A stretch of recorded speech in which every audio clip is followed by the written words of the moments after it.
సాధారణంగా రాజకీయాల్లో తీసుకుంటే ఎవరైనా కూడా అధికారం వైపు అడుగులు వేస్తుంటారు. ప్రతిపక్షం నుంచి అధికారం వైపు పోతారు. అధికారంలో ఉంటే ఏదో నియోజకవర్గంలో ప్రజలకు ఏదో కావాల్సిన సేవ చేసుకోవచ్చు, మేము ఇంత సంపాదించుకోవచ్చు, ప్రజలకు ఇంత సేవ చేయొచ్చు అనే ఉద్దేశంతో ప్రతి ఒక్కరు పోతుంది.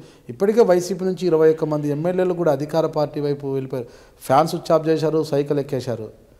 అయితే మీరేమో దానికి అంటే వ్యతిరేకంగా ప్రతిపక్షం వైపు అడుగులు వేశారు అధికారం నుంచి. వైసీపీలోకి వెళ్ళడానికి గల కారణాలు ఏమంటారు? నేను అదే చెప్పానండి. నిన్న ఆలగడ్డలో కార్యకర్తల మీటింగ్ పెట్టి 5,000 మంది కార్యకర్తల సమక్షంలో చెప్పారండి.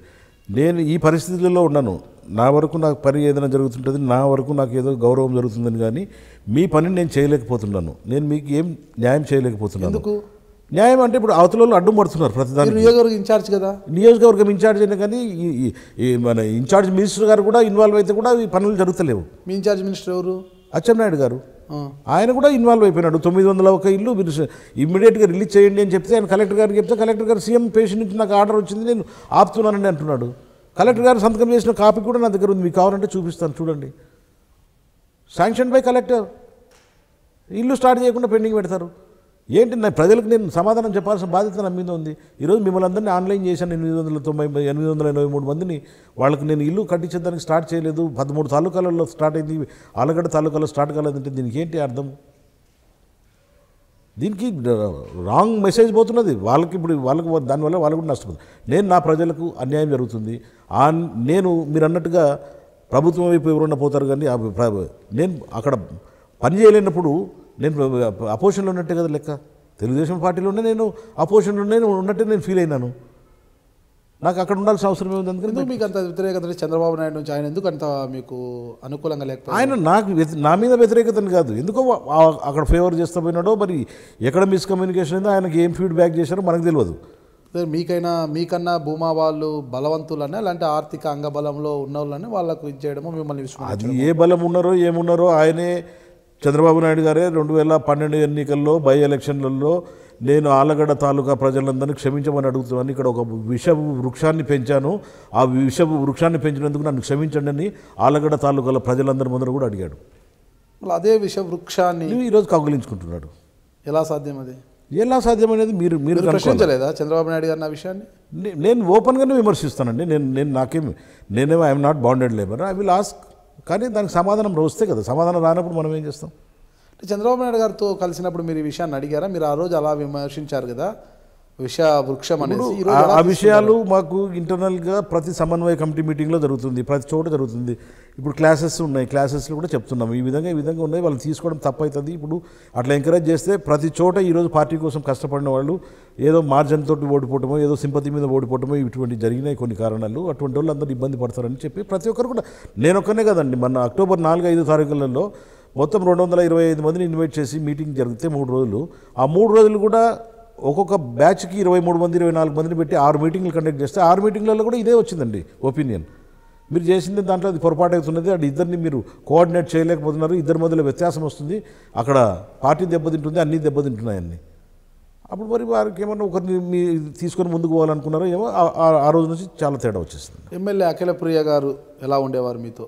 మేము ఎప్పుడు మాట్లాడుకునేది లేదండి, వాళ్ళ పని వాళ్ళు చేస్తుంటారు, మా పని మేము చేస్తుంటామండి. వాళ్ళు మీ పార్టీలోకి వచ్చిన తర్వాత ఇద్దరు కూర్చొని మాట్లాడుకుంటే నేను చెప్పింది కూడా అదేనండి. నేను చెప్పింది కూడా అదే. కోఆర్డినేటర్ ఉంటే coordinator will coordinate some issues, ఏదైనా ఇష్యూస్ కోఆర్డినేట్ చేసుకుంటూ గ్యాప్ పెరగకుండా కోఆర్డినేట్ చేస్తూ వెళ్ళిపోతుంటే సమస్యలు లేకుండా పోతాయి, డెవలప్మెంట్ అనేది కామన్ అయిపోతుంది. జిల్లా మంత్రి ఉన్నారు కదా అచ్చెన్నాయుడు గారు, ఆయన ఏం చేస్తుండే? ఆయన కూడా చేయాల్సిన కాడికి చేశాడు, పాపం ప్రయత్నం చేశాడు, కుదరలేదు. కేవలం మీరు అంటే మీకు ఆడ గుర్తింపు తగ్గుతుంది, మీకు ఆదరణ లేదు, తగ్గలేదండి. నేను పోయినప్పుడు నేను 1-to-1 మాట్లాడగలుగుతాను, నేను పోయేవన్నీ మాట్లాడేవన్నీ వచ్చేవన్నీ ఏదైనా ఉంటే. కానీ డెవలప్మెంట్ విషయంలోకి వచ్చేసరికి డాట్ చేస్తూ వచ్చారండి. అంటే వాళ్ళు పోయినప్పుడు వాళ్ళు ఏదైనా ఒక పేపర్ ఇస్తే దాన్ని డెవలప్మెంట్కి ఫార్వర్డ్ చేయడం, మావి ఇస్తే దాన్ని పక్కన పెట్టడం. సరే, ఇంతకు ఏం డెవలప్మెంట్ జరిగిందంటారు? డెవలప్మెంట్ అంటే మినిమం ఈరోజు ఏం జరిగిందంటారు తెలుగుదేశం పార్టీ వచ్చిన తర్వాత? తెలుగుదేశం పార్టీ వచ్చిన తర్వాత డెవలప్మెంట్ అంటే నీరు చెట్టు ప్రోగ్రామ్ అండి, ఎన్ఆర్జీఎస్లో జరుగుతున్నాయి. అంటే చెరువులు పూడికెళ్ళి తీయటము, అవి తర్వాత కాలువలు, ఇవన్నీ రిపేర్లు. సంపాదించారు మీరు దాంట్లో? మా దాంట్లో అంటే ఇప్పుడు ఎవరికి అక్కడ చెరువుల ప్రెసిడెంట్లు ఉంటారండి, వాళ్ళు చేసుకుంటారండి. ఎప్పుడు ఎక్కడికెక్కడ వర్క్ చేయాల్సింది మీరే కదా, ఏమండి వర్క్లు అలాట్ చేయాల్సింది మీరే కదా. నేనండి ఇప్పుడు మీరు అదే ప్రత్యేకంగా మీకు అంటే మీకు కొంత ఒపీనియన్ అంటే పొలిటికల్ కూడా ప్రత్యేకంగా ఒక ఒపీనియన్ ఉందండి. ఎస్పెషల్లీ ఆలగడ్డలో మై ఫ్యామిలీ అక్కడ ఎవరికన్నా విలేజర్స్కి ఇవ్వటమే తప్ప ఏ work any work we won't expect anything అండి. ఏం పర్సంటేజ్లు ఉండవు లేదండి. మళ్ళీ రాజకీయం ఎలా చేస్తారు మీరు? రాజకీయం అదేనండి, మేము ఖర్చు పెట్టడం కూడా తక్కువ ఉంటుంది. రాజకీయం అంతా కూడా ఆర్థిక మూలాల మీద బేసే ఉంటుంది కదా. మీరు అన్నారు 91లో మీరు పివి నరసింహారావు గారికి సీట్ ఇచ్చిన తర్వాత మీరు రాజకీయంగా అన్ని బాగా ఆ రోజు నుంచి ఈ రోజు వరకు రాజకీయంగా ఏ పొద్దు కూడా మనం సంపాదించాలా విపరీతంగా అనేది ఏ పొద్దు మేము ఆలోచన చేయలేదండి. ఈ రోజు వరకు కూడా అదే నడుస్తుందండి. ఈ రోజు కూడా మాకు ఎన్నికలు వచ్చేటోళ్ళకి ఎన్నికల ఖర్చు ఏమవుతుందో అంతవరకు పెట్టుకొని మేము వెళ్ళిపోయే వాళ్ళమే తప్ప ఆ సానుభూతి ఈరోజు మా ప్రజలలో కూడా ఉంది.